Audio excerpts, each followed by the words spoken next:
So what I'd like to do is just make sure that you understand that today's about you guys. We want to take and answer some questions that you might have. The theme today is infusing the entrepreneurial spirit into your business. Not our businesses, but your businesses. All of us are businessmen of some kind, and some of us are startup guys. One's a franchisee, Brad would be the entrepreneur, which we'll talk about later. And it's just a fascinating combination. One of the things that I concluded as we were getting ready to do this, not one of us have a business degree. All right, I have journalism. John, I think he barely made it through high school. Daryl went to USD, so that's like high school. And Brad went to USD before Daryl got there, so this should be a fun. I'm an Augie guy, so you get that. But I also flunked out of USD too. So. Different story, but we can tell it later. So, but I welcome you. I love doing this. This is one of my favorite things in the world to do. I'm the owner and the founder of Maximum Promotions. I brought along some stuff, and you can kind of follow along. We'll maybe follow that thing a little bit. This is the origin of our company. Back in 1981, when I came home to South Dakota, I left like a lot of people do, and came home after 5 years to start my family, get into law school, and build our family, and build a law practice. So I thought, well, anyway, I needed to make some money. Both my wife and I come from, none of our parents graduated high school. We come from poor families, and we were rich once and then lost it, so that's another story in itself. But this jersey is what got us started. I started selling door to door in Sioux Falls, and it didn't work. I flunked out of law school, but that was the origins of Maximum Promotions, was really failure. And that's, I hope, one of the things you guys ask about. Certainly, please ask me about my failures. I'm real honest about them and open, and we want you to kind of grasp, if we have a wish as a group today, is that we kind of capture what this entrepreneurial spirit is. And these guys all have it. And there's probably other people in this room that I don't know probably have it. But we would like to define it by stories and by actions and stuff. So you guys all know John's the founder of Sunny Radio, and Daryl's the franchisee, and one of the most innovative franchisors and East here in the Pizza Ranch. And Brad has started 4 or 5 businesses, Brad, over the years. Not today. Not today. And now he chose to roll his dice with Harlemi, going after very large deals and maybe going months at a time without a paycheck. And it's all fascinating stuff, and it's stuff that we think we can help you with inside your business at Maximum Promotions. I hope that we have entrepreneurial people there. And I think entrepreneurs, it starts with initiative. And we talk about it. I have a young guy we just hired, and he stuck all the flags backwards in this trailer. You had really good initiative, but he's got to redo it, and I will not chew him out. I will just say, Mitchell, next time just check and spin them babies around, and I think that's how we foster that. The other interesting thing in my career, this is our 30th year in business, and I still feel like it's our first or second. I still have this spirit. I can't explain it, but we're trying to grow our business by $1 million or more in sales. I've been very vocal about it. I've gotten over $1 million for many, many years in sales. I can't get it to 2. My systems were wrong. I didn't have the right personality, and we've been doing a total overhaul. And those are some of the things that I think I can share with you. We had to look at why we're not growing, which is number 1 was me, and our systems, and how we did our accounting, and all sorts of things. And maybe some of you have those same feelings about your businesses, and I'd love to address that with you. And I had told Kim earlier and that I'm here all afternoon. If you guys want to visit, I cleared my calendar. The employees are kind of glad I'm gone. I get that feeling.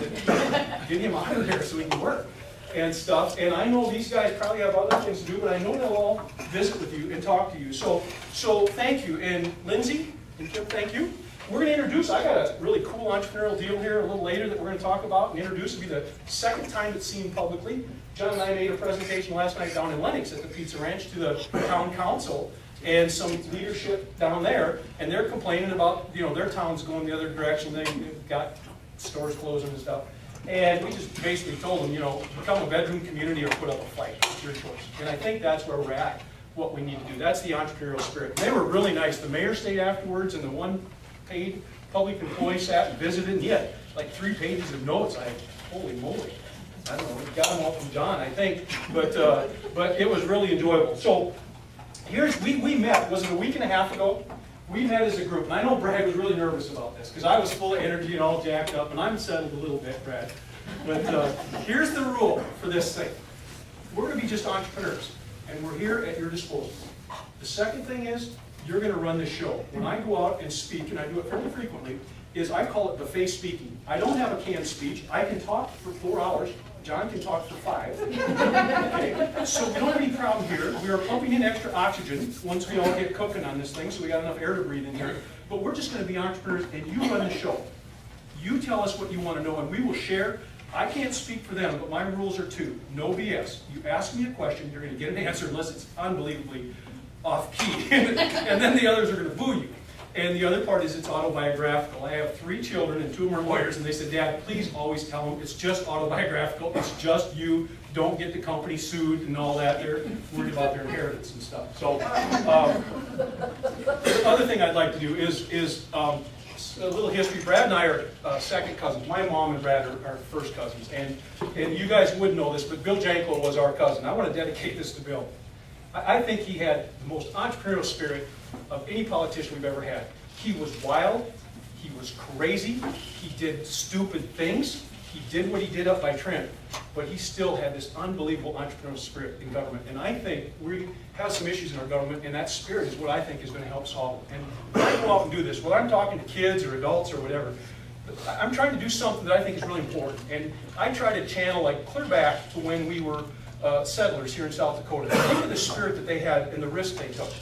I have never, ever been afraid of risk. And it's been hard on my wife. There's no question about that. I drug her along in this thing, but we got here. We're still married 30 years later and stuff. And one of the things when Daryl and I were talking, I have a rule, is I'm a gambler. I don't need to go to Grand Casino or anyplace else. I roll the dice every day on $5,000 to $7,000, and I've never missed a payroll in those 30 years.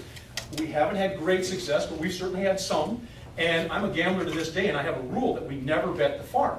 Well, when I brought that up, Daryl reminded me that I had to tell you that we never bet the ranch.